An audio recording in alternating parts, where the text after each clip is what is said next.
Hello friends, welcome to my YouTube channel hello studies. तो आज हम करेंगे एक new fresh chapter practice set 22 chapter 5 operations on rational number. Clear है? Practice set 21 chapter 4 तक की ऑलरेडी हमने पूरा क्लियर करवा दिया। आपका वीडियो आप प्लेलिस्ट में जाइए, सर्च कीजिए, आपको सब कुछ अवेलेबल होगा। ठीक है, टेंशन लेने वाली बात नहीं, धीरे धीरे करके ये और आगे बढ़ेंगे और सब कुछ आपको क्लियर करवाएंगे। तो देखिए, ये आज आपका लेक्चर 1 है ना। न्यू टॉपिक क्या है? आज हमको रेशनल नंबर के ऑपरेशन ऑन रेशनल नंबर के बारे में पढ़ना है। तो ये पढ़ने के बारे में हमें ये सारे बेसिक्स क्लियर होना जरूरी है। ये ऑलरेडी आपने पढ़ा है स्टैंडर्ड 6 में। ऑपरेशन ऑन फ्रैक्शन आपने अगर पढ़ा होगा ना, तो उसमें आपने याद होगा। तो नहीं याद है तो कोई बात नहीं, हम यही अज्यूम करें कि चलो ठीक है, आपको नहीं याद है। होता है कि पहले पढ़ते फिर बाद में सब छोड़ देते, गर्मी की छुट्टियाँ आती है ना, समर वेकेशन में सब भूल जाते हैं। तो चलो देखते हैं। सबसे पहला है नेचुरल नंबर। क्या होता है natural number? 1 true number counting करते हैं ना, आप बहुत सारी चॉकलेट्स गिनते हैं, बहुत सारी चीज़ों को, कितने बोरे राइस हैं, है ना, वो बोरे को गिनते हैं, राइस को नहीं गिनना है उतना राइस को गिनते नहीं बैठना है। कितने बोरे? 3 4 5 6 7 8 9 10 इन्फिनिटी तक जाता है। ये इस सिंबल को क्या बोलते हैं? किसका साइन है? Infinity. Infinity in the sense जो कभी एंड नहीं होता। ठीक है, कभी एंड नहीं होता इन द सेंस ऐसा कोई नंबर ही डिस्कवर नहीं किया गया है जो कि एंड में आता हो। आप कितना भी करके देखिए, ठीक है, आप लगाइए ना 1 के पीछे 0 0 0 0 0 0 0 इन्फिनिटी तक जा रहा है, बढ़ रहा है ना। कोई भी जो नंबर है एंडिंग नंबर आज तक डिस्कवर नहीं हुआ है, तो इसके लिए हम लिखते हैं इन्फिनिटी। ठीक है, और ये जो नेचुरल नंबर है हम डेली यूज़ में लेते हैं। हम बहुत सारी चीज़ें ऐसे काउंटिंग करते हैं, अपने घर में भी बैठे कोई भी सारी चीज़ें हैं काउंटिंग कर लेते हैं। तो जो काउंटिंग है वो कहाँ से स्टार्ट होती है? 1 से स्टार्ट होती है ना। कोई भी काउंटिंग हो 1 से स्टार्ट होती है, तो वो आपका किस में आता है? नेचुरल नंबर में। क्लियर हो गया नेचुरल नंबर? ओके, अब देखिए होल नंबर कहाँ से स्टार्ट होता है? होल नंबर मतलब ये जो नेचुरल नंबर है जितने भी, ये सारे नेचुरल नंबर होल नंबर पे आएगा। ठीक है, लेकिन वो स्टार्ट कहाँ से होता है? 0 से स्टार्ट होता है। 0 जिसका डिस्कवर किसने किया था? हमारे आर्यभट्ट, हमारे भारतवर्ष के मैथमेटिशियन आर्यभट्ट ने ये 0 का डिस्कवर किया था। याद है? तो ये होल नंबर 0 से स्टार्ट होता है और उसके बाद फिर सारे नेचुरल नंबर्स साथ में चलते हैं और ये भी कहाँ तक जाते हैं? इन्फिनिटी तक जाते हैं। माइनस वाला नहीं, याद रखो 0 से स्टार्ट होता है। 1 2 3 4 5 6 7 8 9 10 जो भी हो। क्लियर है? समझ में आ रहा? तो नेचुरल नंबर आपका 1 से स्टार्ट होता है एंड होल नंबर आपका 0 से स्टार्ट होता है। क्लियर है? तो ये जो नेचुरल नंबर है पूरा का पूरा होल नंबर में है, बट होल नंबर पूरा का पूरा नेचुरल नंबर में नहीं है। मतलब एक ही चीज़ नहीं है ना, 0 ही नहीं है, लेकिन नहीं है ना। ओके, आइए देखिए इंटीजर किसे कहते हैं? देखिए इंटीजर कहाँ से स्टार्ट होता है? ये आपका जो 0 है ना, ये जो 0 है ना, यहाँ से 1 2 3 मतलब ये पूरा होल नंबर इन्फिनिटी तक जाता है। साथ में इसमें निगेटिव नंबर्स भी चलते हैं। कैसा?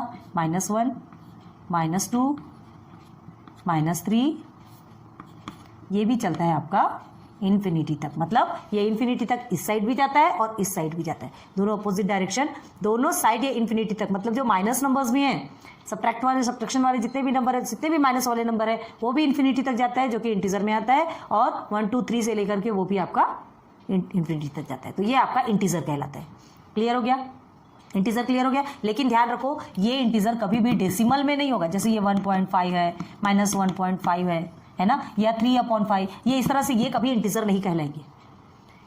याद रखो, रिमेंबर, इस तरह से कोई से भी नंबर्स कभी इंटीजर नहीं कहलाएंगे। इंटीजर सिर्फ और सिर्फ इस तरह से होंगे, माइनस वाले जो सिंपल नंबर्स है और प्लस वाले जो सिंपल नंबर्स है, पॉजिटिव नंबर्स। ठीक है, ये सारे आपके किस में आने वाले?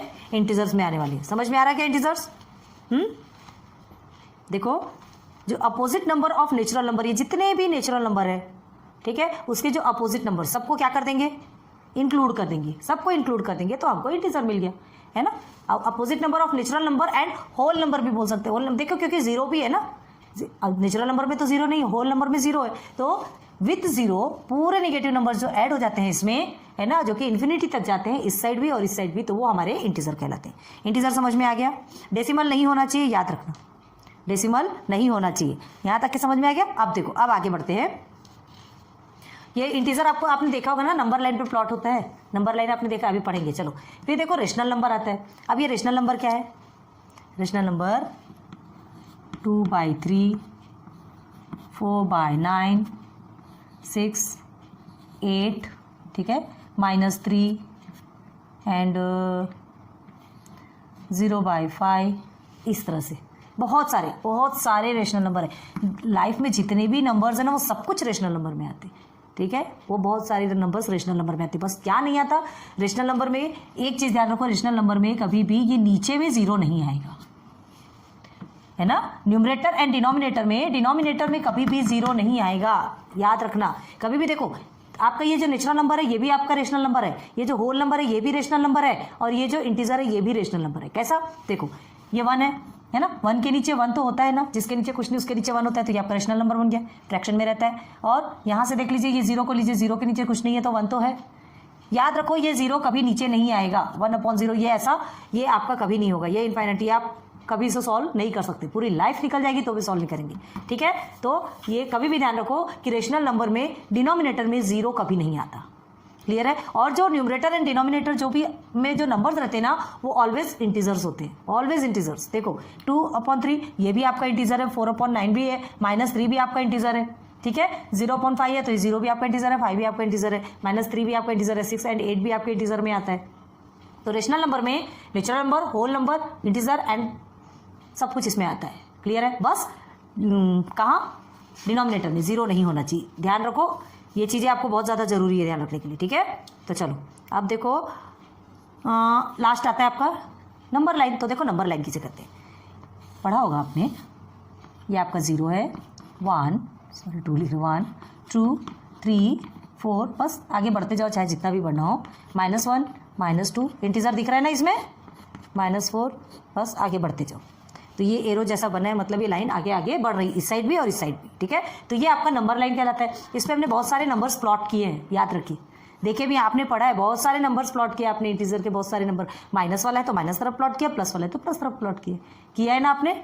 आपको बहुत अच्छे से ध्यान होगा अगर आपने operation on fraction standard 6th में पढ़ा है ना, तो आपको क्लियर होगा। अच्छे से देख लो, अच्छे से समझ लो, फिर आगे बढ़ते। नहीं आया तो नो मैटर, हम पढ़ाएंगे, हम समझाएंगे, ठीक है। चलो अब ये चीज़ें तो समझ में आ गई। अब देखो यहाँ क्या हो रहा है कि कोई ज़रूरी नहीं है कि एक ही नंबर या एक ही टाइप का नंबर हो उन्हीं चीज़ों में। देखो एक ही टाइप का नंबर हो इन द सेंस, जैसे आप 4 को ले लीजिए, ठीक है।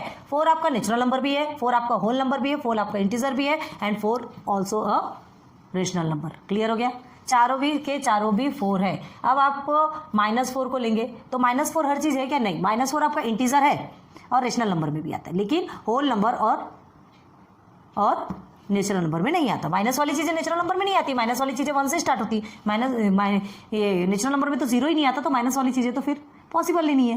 क्लियर हो गया।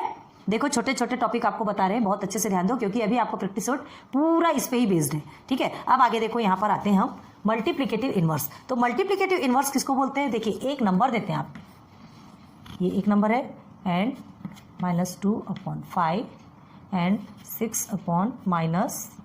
चल ये 2-3 नंबर ले लिया हमने, ठीक है। तो इसका मल्टीप्लिकेटिव इनवर्स क्या होगा, ये आपसे पूछा जाएगा। कभी भी मल्टीप्लिकेटिव इनवर्स लिखने के लिए ये एरो बनाएंगे, = कभी नहीं लिखना, ठीक है, नहीं तो पूरी जिंदगी निकल जाएगी उसे सॉल्व करते करते। तो 1/2 का मल्टीप्लिकेटिव इनवर्स का मतलब होता है जस्ट अपोजिट कर देना, ठीक है। आपने रेसिप्रोकल सुना होगा, है ना, बस वही है रेसिप्रोकल। क्या होता है, 1/2 डिवाइडेड बाय 4/8। इस तरह का अगर आपका क्वेश्चन आता है, ठीक है, इसको सॉल्व करना आता है, तो हम क्या करते हैं, इसे मल्टीप्लिकेशन में कन्वर्ट करते हैं, इस डिवीजन को मल्टीप्लिकेशन में कन्वर्ट करते हैं। तो मल्टीप्लिकेशन में जब कन्वर्ट करते हैं तो उसका रूल क्या है, जब भी डिवीजन मल्टीप्लिकेशन में कन्वर्ट होता है तो बाद वाला जो नंबर होता है, ठीक है, वो क्या हो जाता है, reciprocal, in the sense opposite. 8 ऊपर चला जाएगा न्यूमरेटर में और 4 डिनोमिनेटर में आ जाता है। इस प्रकार से रूल होता है, पढ़ा है ना आपने, ये रूल ऑलवेज पढ़ा है आपने, हमें पता है आपको कि जानते हैं आप, ठीक है। तो ये चीजें आपने पढ़ी हुई है, ये आपका क्या कहला है, रेसिप्रोकल, जस्ट इसमें है ना, इसे ही कहते हैं मल्टीप्लिकेटिव इनवर्स। लेकिन मल्टीप्लिकेटिव इनवर्स लिखने के लिए 1/2 = 2/1 ऐसा नहीं करेंगे आप, ये एरो बनाएंगे, ठीक है, ध्यान रखो। तो 1/2 का क्या होगा आपका मल्टीप्लिकेटिव इनवर्स, 2/1। कितना ईजी है ना, छोटे से बच्चे जैसा क्वेश्चन है। चलो अब -2/5, अब इसका क्या करोगे, यहाँ तो -2 दिया है, तो देखिए पहले नंबर को कर लेते हैं, 5/2 हमने कर लिया, अब ये माइनस कहाँ जाएगा, तो माइनस को आप यहाँ रखो या यहाँ रखो, कोई इफेक्ट नहीं होता। लेकिन अच्छा कहाँ दिखता है, ऊपर में, माइनस आप ऊपर में ही रखो, कोई टेंशन वाली बात नहीं, ठीक है। मल्टीप्लिकेटिव इनवर्स भी आप करते हो, रेसिप्रोकल भी आप करते हो, तो आपका माइनस ऊपर ही रखो। क्लियर हो गया। चलो अब आगे देखिए, 6/-8। अब यहाँ पे माइनस तो नीचे में है, ठीक है, नीचे में तो हमको करना क्या, हमें माइनस को ऊपर ही रखना है, चाहे नीचे हो चाहे ऊपर हो, आपको उससे कोई इफेक्ट नहीं होना चाहिए। क्लियर हो गया। तो -8/6 ये आपका मल्टीप्लिकेटिव इनवर्स ऑफ 6/-8। क्लियर हो गया? तो ये हमारा बेसिक था आज का ऑपरेशन ऑन रेशनल नंबर का प्रैक्टिस सेट 22 के क्वेश्चंस का। ठीक है, तो इसे नोट डाउन करो, फिर उसके बाद सीधे सीधे हम प्रैक्टिस सेट पे चलते हैं। अच्छा, ये प्रैक्टिस सेट के क्वेश्चन भी। ठीक है, carry out the following additions of rational numbers. ठीक है, हमें एडिशन करना है। ये रेशनल नंबर्स आपको गिवन है, इसके एडिशंस करना है। देखते हैं, देखो 5/36 एंड 6/42 प्लस में है, ये रेशनल नंबर है आपका। ठीक है, दोनों भी तो न्यूमरेटर एंड डिनोमिनेटर दोनों में इंटीजर्स है। ठीक है, तो अब देखो इसे सिंप्लीफाई करना है, एडिशन ऑफ रेशनल नंबर को सॉल्व करना है। तो कैसे करेंगे? 36 और 42 का टेबल हमें आता है क्या? नहीं। तो हम क्या करेंगे? सबसे पहले सॉल्व लिखते हैं। सबसे पहले हम इसका क्या निकालेंगे? एलसीएम। ठीक है, तो यहां लिखते हैं first we find the LCM of denominator. क्यों? क्योंकि अगर देखो, अगर नहीं होता तो आप 36 मल्टीप्लाई बाई 42 डायरेक्ट सॉल्व भी कर सकते हैं, डायरेक्ट करके भी आप आंसर निकाल सकते हैं। ठीक है, और नहीं आता तो आप इसे फैक्टर्स निकाल सकते हैं। तो चलो 36 और 42 का हम एलसीएम निकालेंगे। ठीक है, तो क्या करेंगे? First we find LCM of 36 and 42। ठीक है, क्यों एलसीएम निकालेंगे? To get equivalent rational number. To gate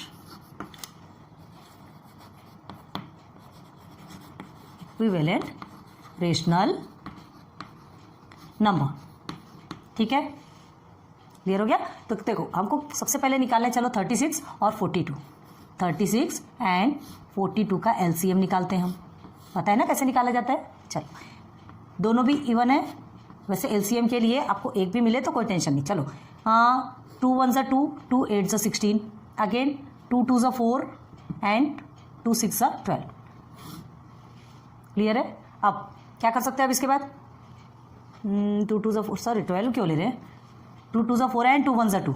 okay, clear है? अब देखिए फिर से 2 से एक ही नंबर जाएगा, एलसीएम है, तो जब तक कि वो इवन नंबर सॉल्व नहीं हो जाता तब तक हमें लेके चलना है। तो चलो 2 से हो गया, 2 9 ज़ा 18 एंड ईयर इज 21, ऐसे का ऐसा ही रहेगा क्योंकि 2 से नहीं जाता। अब 3 से जाएगा, 3 3 ज़ा 9, देन 3 7 ज़ा 21। हो गया? अब सॉल्व होता क्या? अब नहीं होगा सॉल्व। तो हमारा एलसीएम निकला यहाँ पे क्या? 2 × 2 × 2 3 × 3 × 7 लेंगे इसे। ठीक है, तो फिर क्या लिखेंगे यहाँ पे? एलसीएम ऑफ, यहाँ थोड़ा स्पेस की प्रॉब्लम आएगी क्या? दो क्वेश्चन करके सॉल्व करवाना था ना हमने, 3 फालतू करवा दिए। चलो कोई बात नहीं, यहाँ हम स्पेस ले लेते हैं, उसको बाद में देखेंगे। चलो ये एलसीएम को हम साइड में करते हैं। ठीक है, यहाँ करते हैं 36 एंड 42। फिर से 2 से करते हैं, 2 18 ज़ा 36, 2 21 ज़ा 2 से 2 9 ज़ा 18 एंड 21 एज इट इज उतारेंगे। जो सॉल्व नहीं होता उसको वैसे ही उतार दो। अब 3 से लेंगे, 3 3 ज़ा 9, 3 7 ज़ा 21। अब सॉल्व नहीं होता। ठीक है, तो क्या लिखेंगे? Therefore LCM of 36 and 42 is, क्या आएगा यहाँ पे? 2 multiply by 2 multiply bye 3 multiply by 3 multiply by 7। ये निकल के आया एलसीएम। अब देखो ये एलसीएम क्यों निकालते हैं? क्योंकि हमको डिनोमिनेटर को इक्वल करना पड़ता है। डिनोमिनेटर जब तक इक्वल नहीं होगा तब तक सॉल्व होता क्या? नहीं होता है ना। तो डिनोमिनेटर को इक्वल करने के लिए हमारा एक तरीका क्या रहता है? 36 मल्टीप्लाई बाय 42 करके भी हम निकाल सकते हैं, क्योंकि हमको इसका ही आंसर नीचे लिखना है। ठीक है, और इतना ना करना है, सीधे सीधे फैक्टर निकालो। अब देखो यहाँ पे क्या आ रहा है? ये जो पहले ये पूरे का मल्टीप्लीकेशन कितना आता है? तो 2 2 ज़ा 4, 4 3 ज़ा 12। ठीक है, 12 3 ज़ा 36 एंड 36 7 से कितना होता है आपका? 252। पहले आप इसे पूरा सॉल्व कर लेंगे। मतलब आपका टोटल कितना चाहिए? आपको डिनोमिनेटर में कितना चाहिए? 252 चाहिए। अब 252 चाहिए तो क्या करेंगे उसके लिए? 252 36 के टेबल में कितने बार में आता है? तो कैसे देखेंगे? 2 2 ज़ा 4, 4 3 ज़ा 12, 12 3 ज़ा 36। मतलब 36 मल्टीप्लाई बाय 7 करेंगे तो 252 आ जाएगा। क्लियर है? समझ में आ रहा है ना? देखिए ये सबका मतलब कितना हुआ? 36 हो गया। अब ये मल्टीप्लाई बाय 7 करेंगे तब तो 252 आएगा ना। ठीक है, तो चलो करते हैं इसे। एक तो हमको मिल गया फर्स्ट वाला। ठीक है, तो क्या लिखेंगे? देयरफॉर 5/36 मल्टीप्लाई बाय 7, क्योंकि 252 डिनोमिनेटर में लाना है। अब जब डिनोमिनेटर में 7 किया तो न्यूमरेटर भी बुरा मान जाता है, इसलिए उसे भी सेम देना हो तो सबको बराबर दो, अदरवाइज किसी को कुछ मत दो। ठीक है, तो ये दोनों को हमने इससे मल्टीप्लाई किया, ये बीच में आपका प्लस है। अब 6/42 लिखते हैं हम। अब ये 42 के टेबल में 252 कितने बार में आता है? चलो तो इसमें करेंगे तो ये तो आपका 36 हो गया, ठीक है। उल्टा काउंट करते हैं, 7 3 ज़ा 21, 21 2 ज़ा 42, ठीक है। 7 3 ज़ा 21 एंड 21 2 ज़ा 42, और ये 3 2 ज़ा कितना हो गया 6, हमें 42 में ही चाहिए ना, कितने बार में आएगा, तो 42 6 ज़ा करेंगे तो आपका कितना आएगा, 42 6 ज़ा 252 करके देखो, तो जब नीचे किया तो ऊपर भी करेंगे। क्लियर है, ऐसा सिस्टमेटिक लिखना है आपको, बिल्कुल भी कचरा नहीं होना चाहिए, ध्यान रखो। तो ये चीज़ें आपका हो गया। अब आपको क्या करना है, डायरेक्ट देयरफॉर 5 7 ज़ा 35 हो गया, ठीक है। ये आपका कितना हो गया 252, समझ में आ रहा है। देन प्लस 6 6 ज़ा 36। अभी ये थोड़ा सा हम ये डिटेल में बता रहे हैं, स्टेप बड़ा करके, अभी और शॉर्टकट में बताएंगे ना और इजी हो जाएगा। ये आपको ये ऐसा पता इसलिए बता रहे क्या है कि हो सकता है कि आपकी स्कूल में आपके टीचर्स इस तरह से पढ़ाएंगे तो आपको ऐसा सॉल्व करना पड़ेगा। हम क्या करते हैं, हर बार आपने हमारी हर वीडियो में देखा होगा, हर तरह की ट्रिक से हम क्वेश्चन सॉल्व करवाते हैं, ठीक है। हर तरह की ट्रिक से आपको क्वेश्चंस को सॉल्व करवाते हैं। आपकी स्कूल में कौन सी ट्रिक चल रही है, आपके टीचर्स कौन सी ट्रिक फॉलो करते हैं या कौन सी ट्रिक से आपका आंसर्स लेना पसंद करते हैं, आप उस ट्रिक से कीजिए, ठीक है। सारी ट्रिक हम बता देते हैं। तो सबसे पहले ये ट्रिक, ये थोड़ी लंबी है, ठीक है, लेकिन बहुत सारे स्कूल में चलता है ऐसा, इसलिए बता रहे हैं। तो देखो 252, ये भी आपका 252, चाहते तो हम इसे एक ही बार में लिख सकते थे, लेकिन हमने नहीं लिखा, ठीक है। अब ये हो गया। अब क्या होगा, 35 प्लस 36, ये 252 डिनोमिनेटर सेम हो गया, तो हम इसे एक कर देते हैं, 252। क्लियर है। अब यहाँ पर लेते हैं साइड में, चलिए 35 प्लस 36 कितना होगा आपका, 35 प्लस 36, 5 और 6 आपका होता है यहाँ देयरफॉर 11, है ना, 1 कैरी किया तो यहाँ पे आ गया 3 3 6 एंड 1 हो गया 7 हो गया, और नीचे में क्या है आपका 252। अब इसे और सॉल्व कर सकते हैं क्या, ये इवन नंबर है, ये ऑड नंबर है, और कोई तरीका है सॉल्व करने का नहीं, ठीक है। तो आंसर क्या होगा आपका, answer 71/252, this is your answer in box. Clear हुआ, समझ में आया। ये आपका थोड़ा सा लंबा प्रोसीजर था, नीचे नीचे बड़े बड़े नंबर्स रहते हैं ना तो थोड़ी प्रॉब्लम होती है, ठीक है। और हमने और बताएंगे आपको, एक तरीका भी बताएंगे, ये हमने अभी आपको बताया भी था, वैसा टेंशन लेने वाली बात नहीं, पहले इसे नोट डाउन करो फिर आगे और बताते हैं। चलिए सेकंड में देखते हैं, अब यहाँ किस तरह के नंबर आ गए, अब हमें क्या करना है। अभी तक तो हमने ऐसा नंबर सॉल्व किया फर्स्ट में, ये कैसा नंबर आ गया, 3 3 नंबर्स दिख रहे हैं, डरने वाली बात ही नहीं है, आपने ऑलरेडी सॉल्व किया है, आपने देखा है, ये आपका इम्प्रॉपर फ्रैक्शन है, पता है ना, प्रॉपर एंड इम्प्रॉपर पढ़ा है आपने। तो जो इम्प्रॉपर फ्रैक्शन रहते हैं उसको क्या करते हैं, पहले प्रॉपर फ्रैक्शन में कन्वर्ट करते हैं। तो क्या करते हैं, जो डिनोमिनेटर रहता है ना, डिनोमिनेटर का ये क्वोशिएंट, हम इसको क्या होते हैं, ये रिमाइंडर है, ये आपका डिवाइजर है और ये आपका क्वोशिएंट है, रहता है ना। जब सॉल्व करते तो ऐसे ही आता है कि नहीं, अभी देखो बताते हैं। तो इसके साथ में मल्टीप्लीकेशन होता है इस नंबर के साथ में, और इस नंबर के साथ में प्लस होता है। ये प्रोसीजर तो आपको पता होगा, नहीं पता कोई बात नहीं, यहाँ देखो, ठीक है। तो अब सॉल्व करते हैं, स्टार्ट करें सॉल्व करना।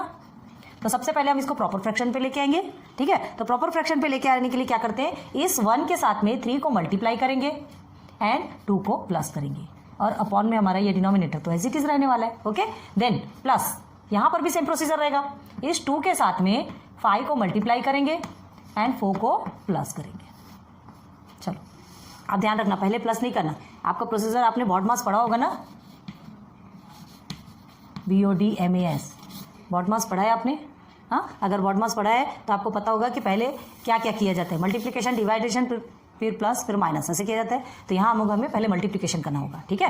तो चलो देयरफॉर क्या होगा आपका, प्रॉपर फ्रैक्शन में कन्वर्ट हो रहा है, देखो। तो 3 1 3 एंड 3 + 2 कितना हो गया 5, तो ये हो गया आपका 5/3 प्लस 2 5 10 एंड 10 4 14 14/3, ठीक है। आया समझ में, सॉरी ये 5 है, हमने 3 लिखा है, यहाँ पर 5 लिखा है, यहाँ पर 3 लिखा है, ओके। ये आपका 5 है ना, सॉरी। अब देखिए ये जो क्वेश्चन आपका बना इस जैसा दिख रहा है ना, चाहता तो वो ऐसे का ऐसा ही दे देता, ये क्वेश्चन आपका ऐसे ही आ जाता, लेकिन देखो एक स्टेप उसने इस तरह से कर दिया कि स्टेप चेंज हो गया। अब आपको ये समझ में आ रहा है कि ये कैसे आया, देखिए 3 से अगर आप 5 को डिवाइड करते हैं, ठीक है, ये आपका डिवाइजर है, ये आपका डिविडेंड बन गया। 3 से 5 को डिवाइड करते तो क्या होगा, 3 1 3 आएगा, 2 रिमाइंडर आ गया। तो क्या कहा था हमने, देखो ये जो डिवाइजर है ये नीचे है, ये जो क्वोशिएंट है ये 1, और ये जो 2 है रिमाइंडर आपका ऊपर में है ना, ऑलवेज ऐसे ही प्रोसीजर में रहता है, याद रखो। तो चलो अब आपका ये सिंपलेस्ट फॉर्म तो हो गया, आपका प्रॉपर फ्रैक्शन में आ गया। अब हमने क्या कहा था, एक सेकंड जो ट्रिक बताते, जैसे कि अभी 36 और 42 का जो टेबल है आप नहीं कर सकते, और ये दोनों का मल्टीप्लिकेशन करने पे आपको बहुत जान पे आती, तो आपने फैक्टर्स निकाल लिए, ठीक है। अब यहाँ पे देखो छोटे छोटे नंबर मिले, 3 5 15, ठीक है। तो आपको क्या करना है, ये डिनोमिनेटर दोनों को सेम रखना है। एक प्रोसीजर सिंपल सा ऐसा है, देखो हम क्या करते हैं, डायरेक्ट 3 5 15 हो गया, 3 5 15, ठीक है। अब ये जो 5 है यहाँ आएगा, इसके साथ मल्टीप्लाई होगा, क्रॉस मल्टीप्लिकेशन पता है ना आपको, और ये जो प्लस है इधर रख लिए, ये 14 के साथ में ये 3 मल्टीप्लाई हो गया, इस तरह से पढ़ा है आपने, ठीक है। अब इसे सिंप्लीफाई करो, 5 5 25, ये प्लस हमने ऐसे ही रखा, एंड 14 3 42 अपॉन में 15, देखो ये ऐसा आता है सिंपल में, क्लियर है। और उसे ही लंबा खींच देते हैं ना, तो लंबा खींच देते हैं तो हमारा थोड़ा स्टेप बड़ा हो जाता है, बताएंगे। चलो तो ये हो गया आपका क्लियर। अब फिर इसे और सिंपल करना है, तो इसे प्लस करेंगे, तो 5 और 2 कितना होता है 7, एंड ये हो गया आपका 6 2 और 4 67 अपॉन 15, 67 अपॉन 15, ये आपका हो गया। देयरफॉर आंसर इज 67 अपॉन 15, हो गया क्लियर।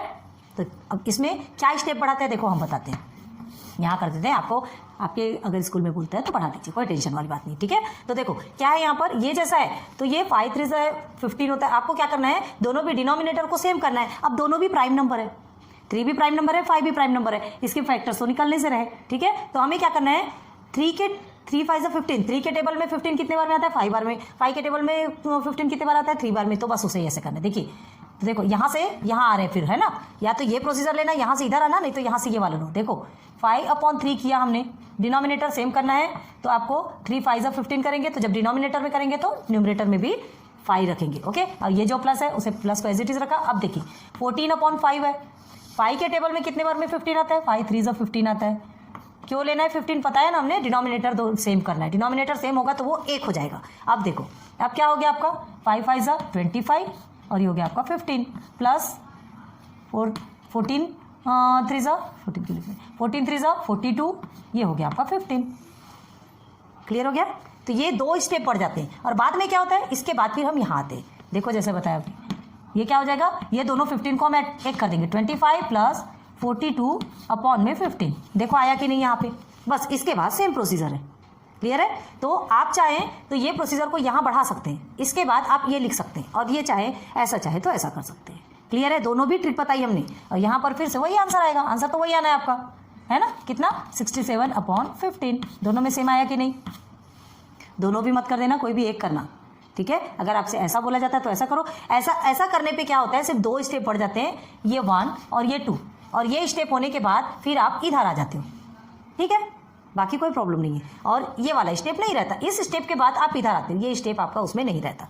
तो मर्जी आपकी, आपके टीचर जैसा समझाते हैं आप वैसा कर लीजिए, ठीक है। एक ट्रिक ये बताया हमने, एक ट्रिक ये बताया, समझ में आ रहा, नोट डाउन करो।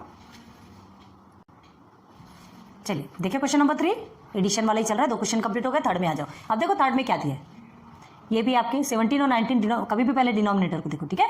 तो डिनोमिनेटर को देखिए, बोले 17 और 19 आपके क्या है, प्राइम नंबर है, इसके फैक्टर्स निकाल सकते हो क्या, नहीं निकाल सकते, क्लियर है। तो हमें क्या करना पड़ेगा, ये दोनों भी डिनोमिनेटर को सेम करना है, तो उसके लिए क्या करना पड़ेगा, अब दोनों को ही एक दूसरे से मल्टीप्लाई करना पड़ेगा, क्लियर है, कोई ऑप्शन नहीं है हमारे पास, ठीक है। तो क्या करेंगे हम यहाँ पे 11 अपॉन 17, ठीक है, मल्टीप्लाई बाय 19, और जब इसको 19 से मल्टीप्लाई करेंगे तो हमको इसको भी 19 से मल्टीप्लाई करना पड़ेगा, क्लियर है। चलो प्लस 13 अपॉन 19 लिखते हैं, 13 अपॉन 19, ठीक है।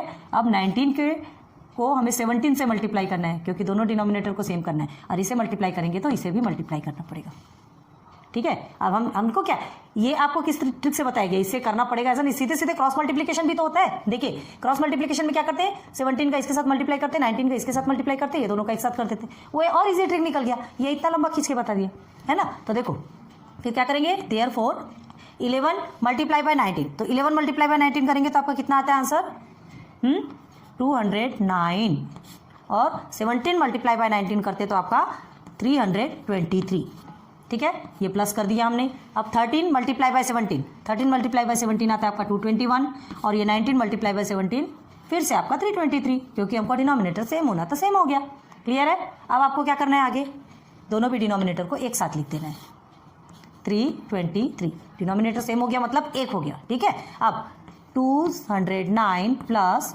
221, चलिए 209 और 221 आपका कितना होगा, ये 9 और ये 1 हो गया 10, ये हो गया 0, ठीक है, 1 कैरी लेंगे तो ये आपका 3, और ये 2 आपका होता है 4, ओके, 430 अपॉन 323।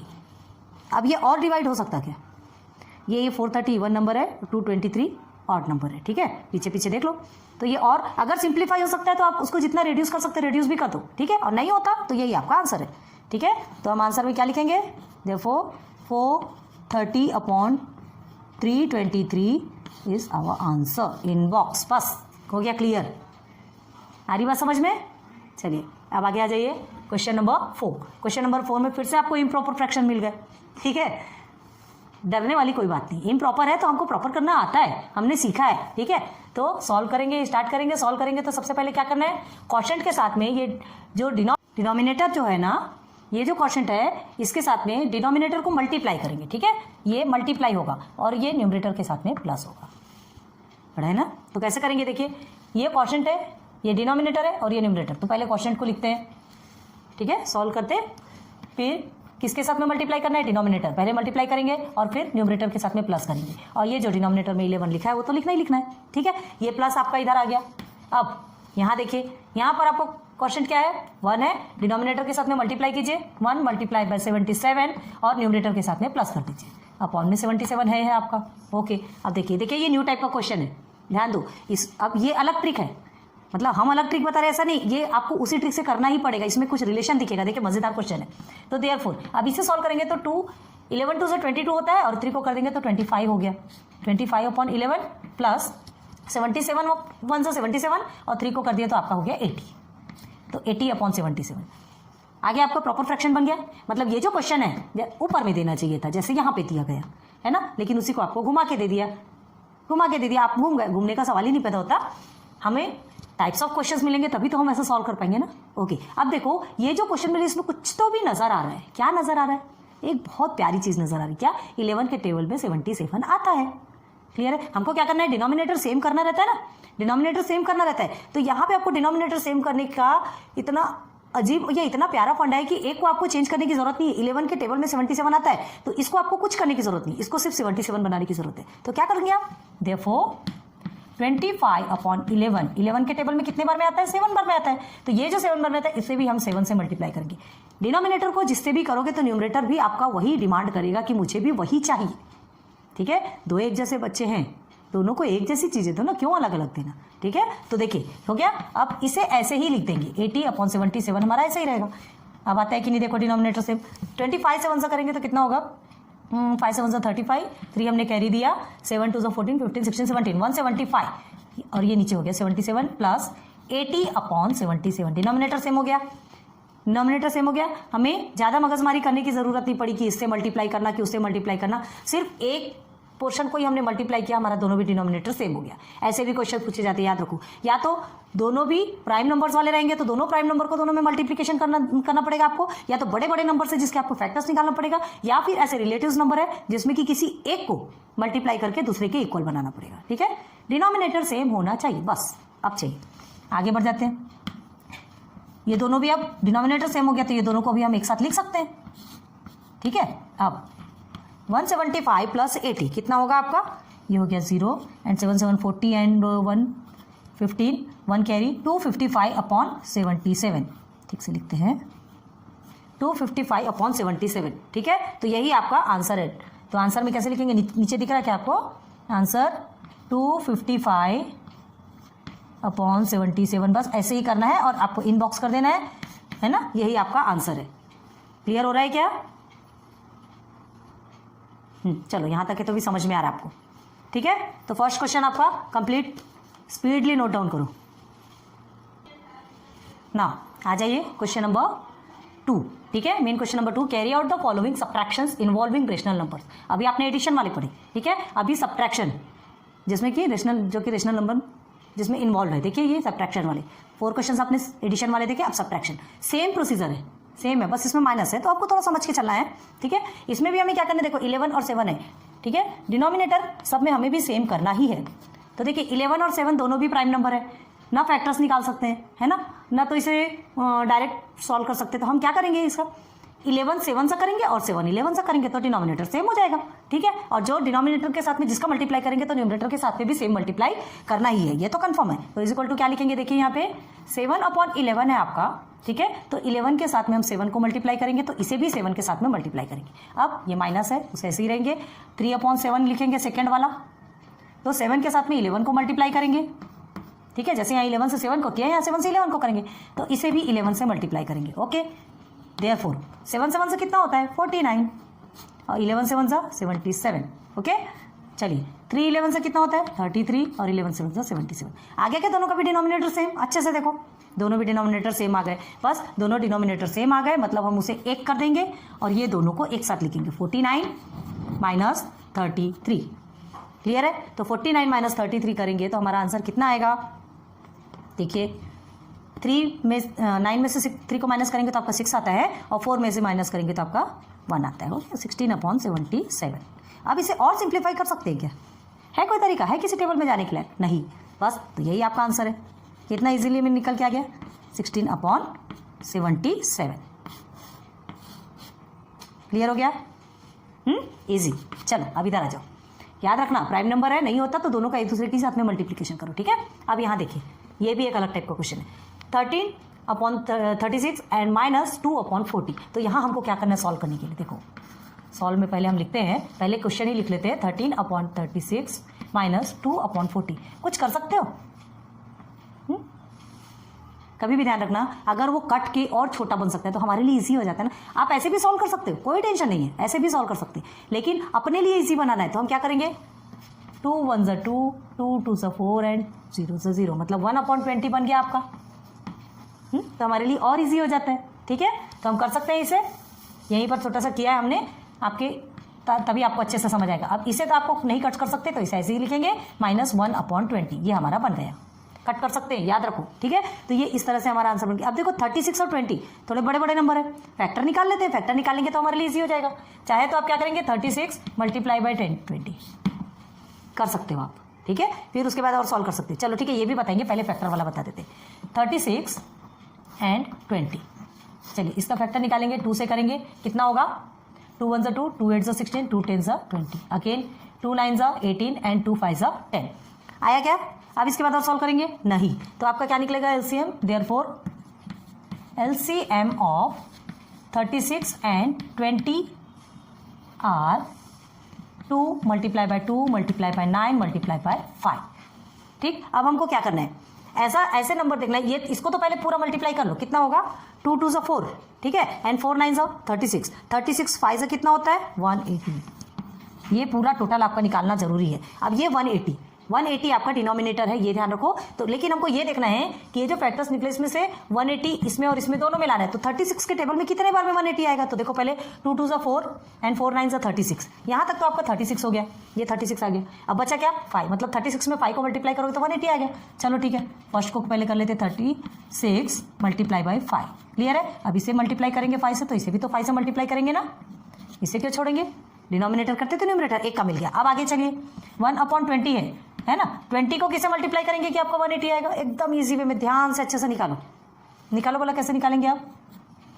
2 2 ज़ा 4 एंड 4 5 ज़ा 20। पहले जो नंबर है ना मेन नंबर वो बना लो और फिर जो एक्स्ट्रा नंबर है उसके साथ में मल्टीप्लाई करना, ठीक है। 2 2 ज़ा 4 एंड 4 5 ज़ा 20 आ गया आपका। बचा क्या 9, मतलब 20 मल्टीप्लाई बाई 9 करेंगे तो आपका 180 आएगा। 2 9 ज़ा 18 होता है कि नहीं होता है, और ये हो गया आपका 9। ओके, देयरफॉर करिए 13 5 आपका होता है 65, ठीक, 36 5 ज़ा 180। अब इसको बार बार देखने की जरूरत तो नहीं है क्योंकि हमने सॉल्व किया। -1 मल्टीप्लाई बाई 9 और ये हो गया आपका 180। हो गया डिनोमिनेटर सेम।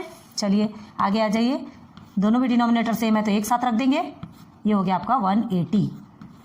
ठीक है, यहाँ बताते हैं। अब वैसे सिंप्लीफाई हो चुका है, ज़्यादा की जरूरत नहीं है, ठीक है। अब आपको आंसर ही निकालना है, तो देखो क्या करना है, 65 में 9 को माइनस करो आप। तो 65 में 9 को माइनस करोगे तो कितना होगा, 15 में से 9 को अगर आप माइनस करते हैं तो 14, हाँ 4, ओके 4, हाँ 4 आएगा, है ना। 15 में से 9 को माइनस करेंगे, 15 में से 9 को माइनस करो तो 4 आ रहा है आपका।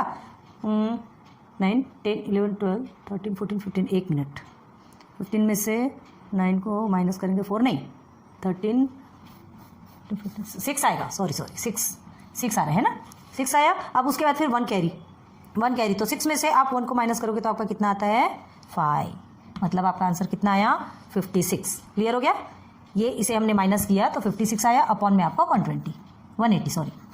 अब ये दोनों इवन नंबर है तो ये सिंप्लीफाई हो सकता है, कट सकता है, किसी से भी काटो आप, किससे काट सकते हो। देखो 56 है और ये 180 है। यहाँ पे करके बता रहे हैं आपको, ये चीज़ों को आपको रफ में करना है, वहाँ गंदगी नहीं करना है, ठीक है। तो ये देखिए आप इसको 2 से भी कर सकते हैं, 4 से भी कर सकते हैं, एक बार 6 से कर लो, बड़े नंबर से करके देख लो अगर हो सकता हो तो, ठीक है। तो 6 से करेंगे तो 6 के टेबल पर तो नहीं होने वाला, एक बार 4 से देखते हैं, ठीक है। 4 1 4 एंड कितना बचा 1, 4 4 16 हो गया 14 टाइम्स में। अब इसे करते हैं 4 4 16, 17 18 2 बचा, 4 5 20, ये देखिए 14/45। अब इसे और सिंप्लीफाई कर सकते हैं क्या? नहीं कर सकते, ठीक है। तो आप इसे कट करेंगे तो आपका आंसर कितना निकलेगा? 14/45। क्लियर है? देखिए 4 × 14 एंड 4 × 45। ये आप जहाँ भी एग्जाम में अगर आपका ये क्वेश्चन आता है तो इसे साइड में ऐसा रफ बना के ऐसा लिख के रखिए, ठीक है, ताकि आपको एग्जामिनर को दिखना चाहिए कि इसने किससे कट किया है। तो 14/45 आया है, 4 से कट किया, 4 14 56 एंड 4 45 180। क्लियर हो गया? तो ये आपका आंसर है। Therefore answer is 14/45। अगर इवन नंबर है तो हम सिंप्लीफाई कर सकते हैं, तो बिल्कुल सिंप्लीफाई करके छोटे से छोटा रिड्यूस नंबर निकालना है आपको, ठीक है। नोट डाउन करो। अब देखिए क्वेश्चन नंबर 3 एंड 4। ये क्वेश्चन हम दे तो रहे हैं, लेकिन ये क्वेश्चन हम आपको सॉल्व करेंगे, लेकिन ये जो दोनों भी इम्प्रॉपर में है, इसको प्रॉपर फ्रैक्शन में लाने का जिम्मा आपका है। तुरंत हमको लाओ और कमेंट सेक्शन पे बताओ कि आपने किया या नहीं। देखिए दोनों भी क्वेश्चन में हमने सिर्फ आपको यहाँ तक करने बोला था, किया आपने? कमेंट सेक्शन पे बताइए कि क्या आपने हमसे पहले सॉल्व किया। हमने क्या कहा था? ये भी इम्प्रॉपर है, ये भी इम्प्रॉपर है, सिर्फ प्रॉपर फ्रैक्शन तक लाने के लिए कहा था। होप आपने किया होगा क्योंकि बहुत अच्छे से समझाया। अब देखो यहाँ आ जाइए पहले इस क्वेश्चन पे, क्या किया हमने? इम्प्रॉपर है तो प्रॉपर फ्रैक्शन पे लाने के लिए इसके साथ मल्टीप्लिकेशन, इसके साथ प्लस, और सेम सेकंड में वही प्रोसीजर, ये माइनस, ये हमारा प्रॉपर फ्रैक्शन निकल गया। यहीं तक किया था। अब देखो यहाँ पे भी आपका इस तरह का भी क्वेश्चन हमने सॉल्व कराया था। ध्यान दो 3 और 6 में क्या है? क्या है 3 और 6 में? कुछ तो भी रिलेशन है। 3 के टेबल में 6 आता है, मतलब इसे कुछ भी करने की जरूरत नहीं है। हमें क्या करना है? सिर्फ 3 को 6 में कन्वर्ट करना है, मतलब डिनोमिनेटर हमको 6 लाना है। तो क्या करेंगे? 3 के टेबल में कितने बार में 6 आता है? 3 2 6, ठीक है। डिनोमिनेटर से किया तो न्यूमरेटर से भी करेंगे। अब इसे हम एज इट इज रखेंगे क्योंकि हमको तो 6 ही लाना है और ये 6 है। देयरफॉर क्या हो जाएगा? 5 2 10 और ये हो गया 6 माइनस 23/6। अब इसको आप सॉल्व करो। अब हम नहीं बताएंगे, जो ईजी रहता है एक बार हमने बताया, अब नहीं बताएंगे, है ना। थोड़ा सा खुद को भी मेहनत करना पड़ेगा ना, हर चीज़ बताने वाली तो नहीं होती। हाँ चलो यहाँ पर बता देते। देखो क्या है, 10 - 23 आया आपका। क्या हुआ है? 10 आपका कौन सा नंबर है? छोटा नंबर है, -23 दे रहा है, ठीक है। तो आपका आंसर किस में आएगा? छोटा डिजिट में प्लस है लेकिन ऊपर है और बड़े डिजिट के आगे माइनस है, तो आपका आंसर माइनस में आएगा, ठीक है। सॉल्व तो वो आप वही करेंगे। देखो 23 - 10 आप करते हैं तो ये 3 और ये आपका 1, मतलब आपका 13 ही आएगा, लेकिन वो 13 आपका माइनस में आएगा। क्लियर है? बड़े डिजिट के आगे माइनस है तो हम माइनस ही लगाएंगे। क्लियर हो गया? तो हम क्या लिखेंगे? -13/6, ठीक। बस यही आपका आंसर है, आपको आगे जाने की जरूरत नहीं है क्योंकि और सिंप्लीफाई नहीं हो सकता। -13/6 इज योर फाइनल आंसर। ठीक से नहीं लिखा है, सॉरी, -13/6। इसे इस तरह से रफ में करके रखिए, तब आपको समझ में आएगा, ठीक है। चलो यहाँ आ जाओ, यहाँ तक के भी आपने किया। अब देखिए 2 और 3 दोनों भी प्राइम नंबर है, दोनों भी प्राइम नंबर है। 2 भी प्राइम नंबर है, 3 भी प्राइम नंबर है। सॉल्व नहीं कर सकते, मतलब दोनों को एक दूसरे से मल्टीप्लाई करेंगे तब हमारा डिनोमिनेटर सेम होगा। चलिए 9 2 3 तो इसे भी 3 से करेंगे। अब हम स्पीडली कर रहे हैं, 3 2 तो इसे भी 2 से करेंगे। अगर अगेन आगे बढ़ जाओ, 9 3 27 हो गया आपका, एंड 2 3 6, देखो यहाँ पे भी 6 है, एंड 10 2 20, ये भी हो गया 6। ओके, अब 27 - 20/6। देयरफॉर 27 में 20 को माइनस करोगे तो कितना होता है? 7 आता है, 6। अब देखो यहाँ पे क्या है, यहाँ देखिए बड़ा डिजिट आपका पीछे इसलिए माइनस में आंसर है, यहाँ बड़ा डिजिट आपका सामने है इसलिए आपका आंसर प्लस में आएगा। यहाँ माइनस में आंसर नहीं आएगा, याद रखो। जो भी साइन बड़े डिजिट के आगे रहता है वही साइन हमको लगाना पड़ता है। बड़े डिजिट के आगे प्लस है तो 7/6। Therefore answer is equal to 7/6। Complete. समझ आ गया? Final answer. इसे ज़्यादा समझाने की जरूरत नहीं है, बहुत किया है आपने। तो चलिए आज question number 1 and question number 2, एक एडिशन वाला रेशनल नंबर्स और सब्ट्रैक्शन वाले रेशनल नंबर्स, ठीक है। एडिशन में जिसमें रेशनल नंबर इन्वॉल्व था और सब्ट्रैक्शन जिसमें रेशनल नंबर इन्वॉल्व था। 4 क्वेश्चन एडिशन के एंड 4 क्वेश्चन सब्ट्रैक्शन के, दोनों भी क्लियर करवाए हैं। अब इसके बाद वीडियोस अपलोड होने में प्रॉब्लम होगी, इसलिए ये 2 क्वेश्चन करवाते, पहले इतने को सॉल्व कीजिए, फिर उसके बाद फिर नेक्स्ट लेक्चर पे चलेंगे, लेक्चर नंबर 2 पे। क्लियर है? समझ के अच्छे से पढ़ना है, अच्छे से आगे बढ़ना है, तो थोड़ा समझदारी से काम लेना पड़ेगा, हड़बड़ी में आगे बढ़ने से कोई मतलब नहीं। So thanks for watching my videos. फिर मिलेंगे लेक्चर नंबर 2 में फ्रेश माइंड के साथ। Good day.